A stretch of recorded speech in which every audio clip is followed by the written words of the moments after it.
Hello.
Oh, really?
Yeah.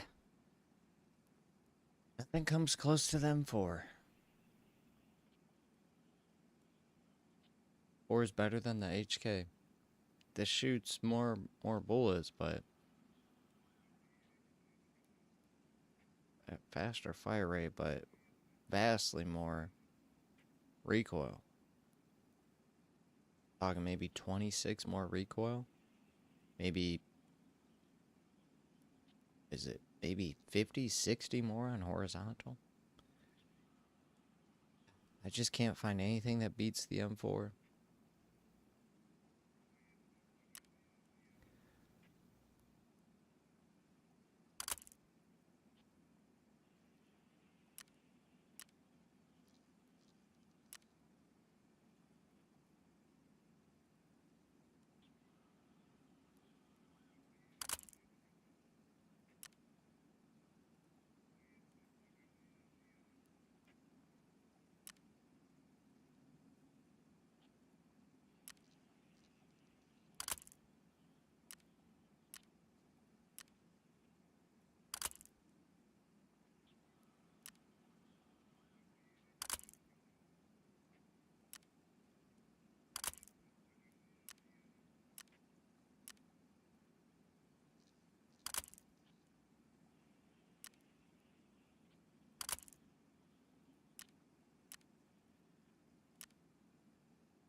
This thing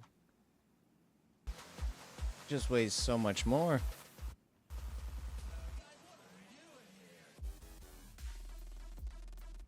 It weighs too much.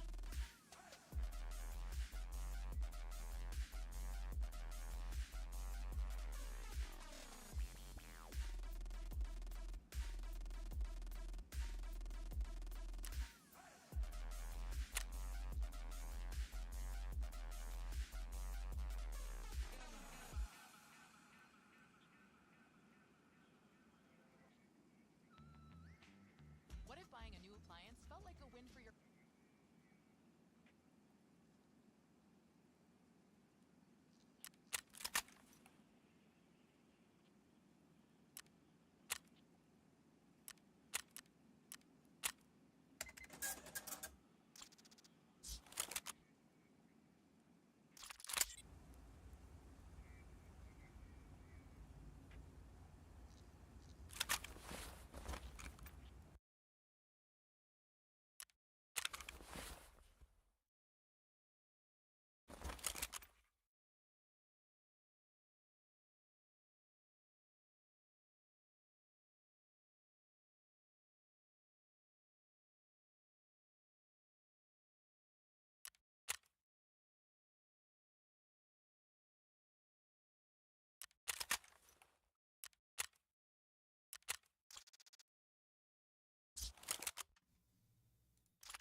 Yeah.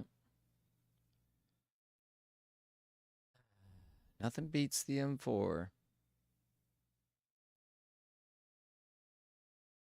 It's got higher fire rate, but that's it.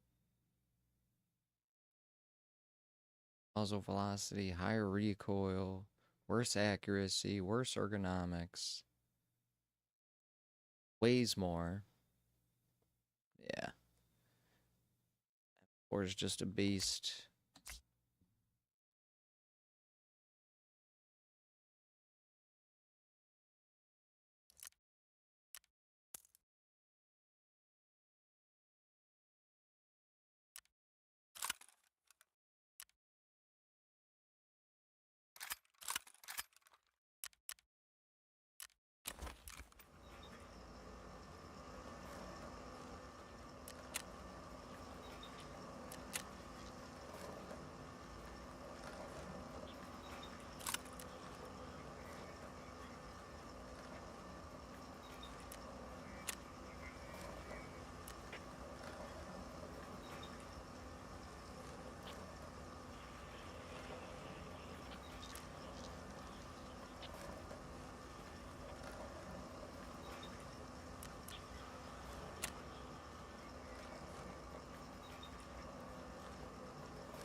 Alright, reserve.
limited time power.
Not a good spawn.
You can't get out of there.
Didn't bring the fucking cameras.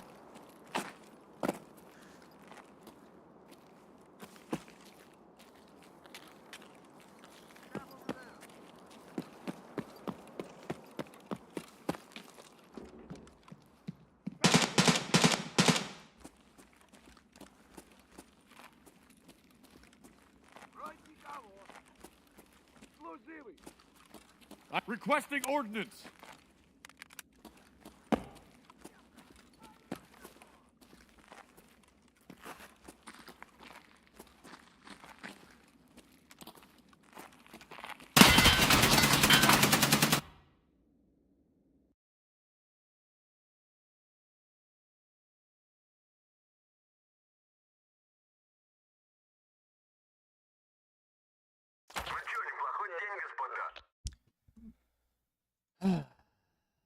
Let me guess. Head eyes.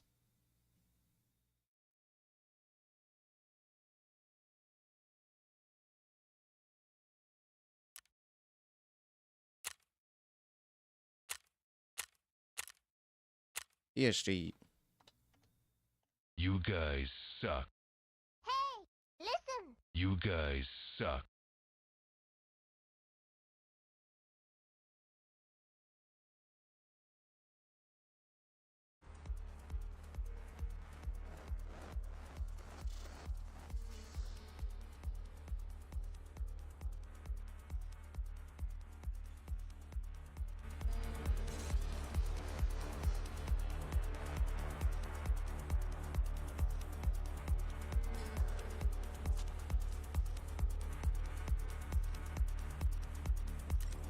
And we're on local again.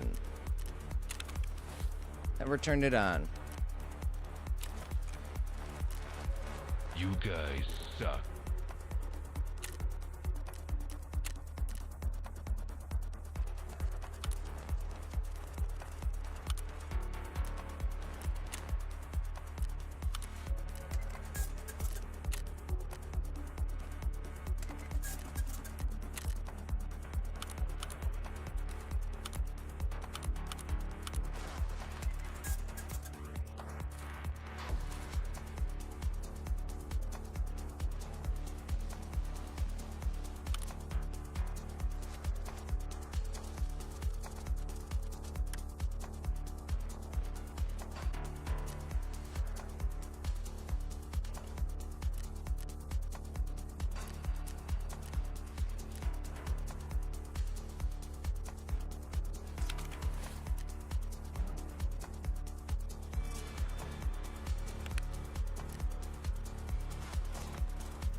I'm requesting ordnance.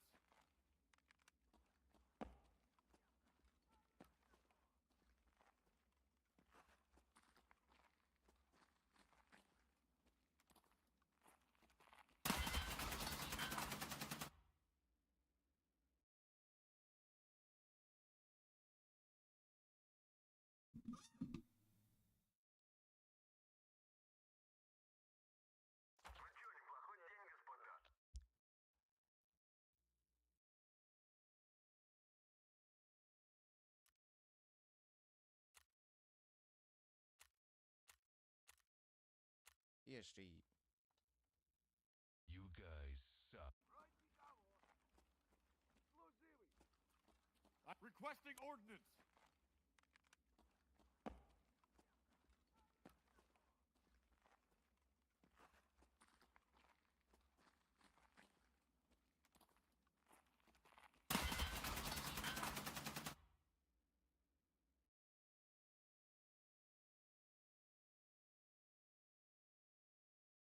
What up, Crime?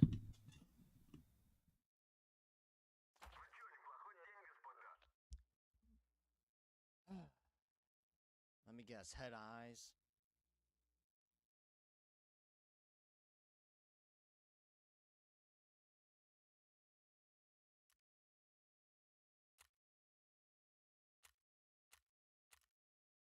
Here Street.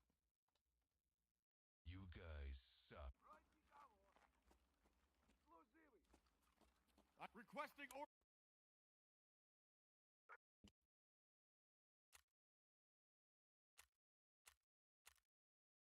Here Street. You guys suck.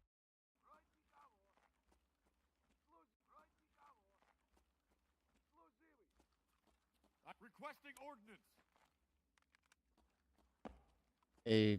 I don't know what that means.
just showered.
Alright, well. And we're back on local again? Alright, maybe it just has to switch over. Yeah, it keeps switching back to local servers, and it's annoying me because the spawns on local servers are way higher. So we started our first raid, got a 4... I can't laugh at this anymore. 4-minute raid. How fun is this game? 4 minutes. I got to shoot, what, 6 bullets? Lose everything in 6 bullets. It shouldn't be a thing. The game should be hard, yes, but it shouldn't be 4 minutes hard. Yeah, that's what she said. Fucking type of joke. Come on, man. Jump into a raid, run to a building, hear a guy, die to the guy. It shouldn't happen. The time to kill is too quick. If everybody, if AI can just shoot your face, and you could just shoot the face of AI, there needs to be something else added to the game. There really does. Did you fail the raid or what? No, well, yeah, I both failed the raid and it was only 4 minutes. 4 minutes and 13 seconds into the raid. I died to the first PMC I saw immediately. Head jaw. Shot me in the face. Shot me in the face. Because that's all you have to do in a shooter game. There's one mechanic to a shooter game. Shoot the face. It's boring. The most hardcore, brutal game in the world. What is the only thing everybody does? Shoot the face. It's boring. You don't have to shoot the arms. You don't have to shoot the legs. You don't have to shoot the chest. You don't have to shoot the groin. You don't have to shoot people in the back. You don't have to grenade them. You don't have to heal. You don't have to do surgery. You just shoot somebody in the face. They're dead. They get no chance to do anything. No comeback. No switcheroo. No flanking. It's the one thing that kind of sucks about Tarkov is that it would be really like, this would be, no doubt, the best shooter without a shadow of a doubt if the time to kill was actually doubled or tripled. You have to shoot somebody in the face 3 times. You got to shoot somebody in the chest 100 times. It would be such a good game. I can guarantee, like, it's popular, yes. I'm not doubting that it's still one of the best shooters in the world, but it could be just the best shooter in the world if you could enjoy maybe having a comeback every once in a while. Man, that dude fucking rocked my face. Oh shit, okay, let me get out of here. Let me go heal up. Let me figure out what I'm doing here, Instead of just, you get shot in the face once, 4 minutes into the raid, and your whole loadout is gone. Like I said, a game could be hard. It doesn't need to be stupid. I want to shoot... I want to shoot legs. I want to shoot arms. I want to take out plates. I want to throw many grenades. I want to reload 4, 5, 6 times. I want to have to pack mags the whole time I'm playing.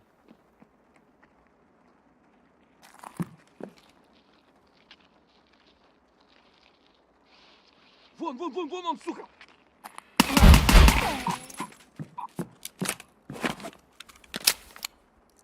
It's such a cool game because of all the realistic stuff in it. But I don't think the shooting, and I'll say it again, I don't think the shooting needs to be realistic. I think this would be one of the best bullet sponge games ever if that existed.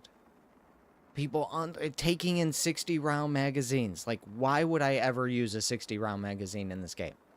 Why? Like, if anyone could actually bring out a nature in which you would want to use 60 rounds in this game, please tell me. You can kill all the bosses in 30 rounds. What are the 60 round mags for? What are the 45 round mags for? What are the 100 round mags for? What is the point of having 3 magazines in the game if I shoot somebody in the face once and they're dead? It's not good. Капец тебе служивый!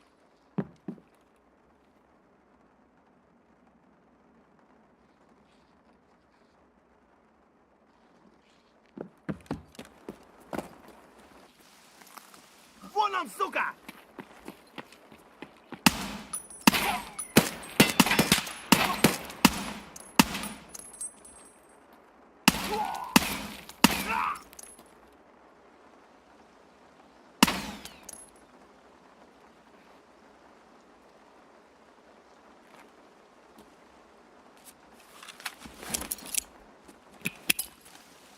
Валим! В стороны!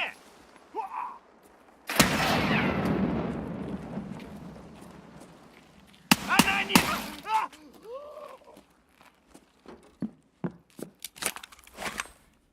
Alright, let me get back into focus here.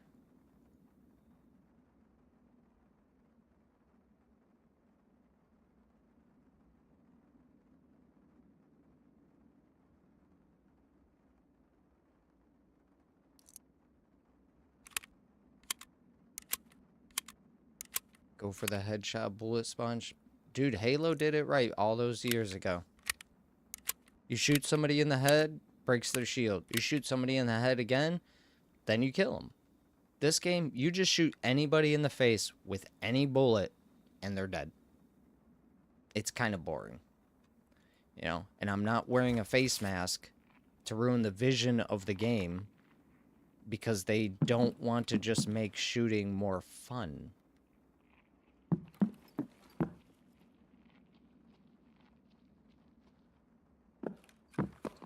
Нет никого! Завет!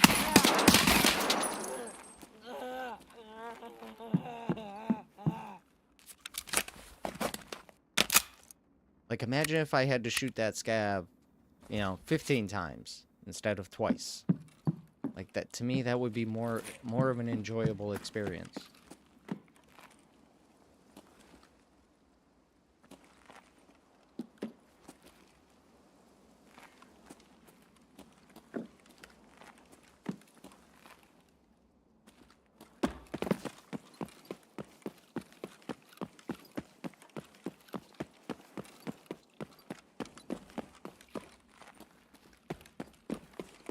It's a sniper. Take cover.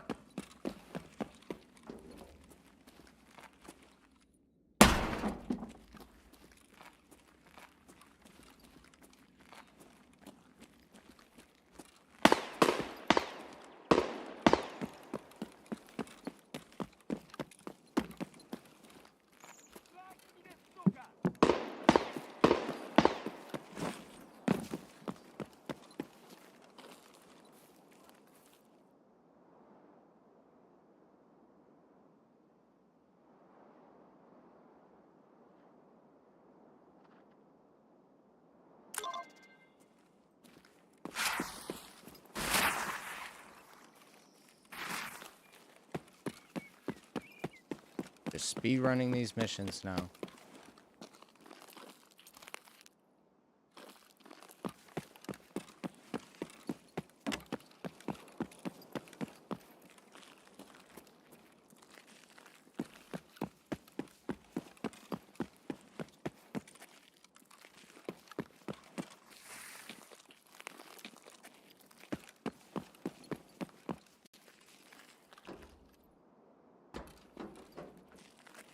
Вон он! Вон он, блядь!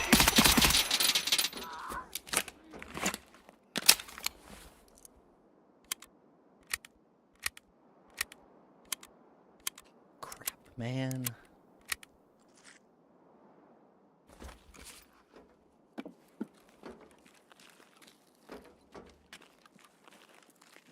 I see him!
Yelled out, but I don't see him.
Сука!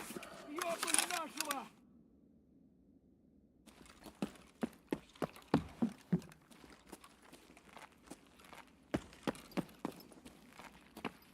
Пошел, пошел!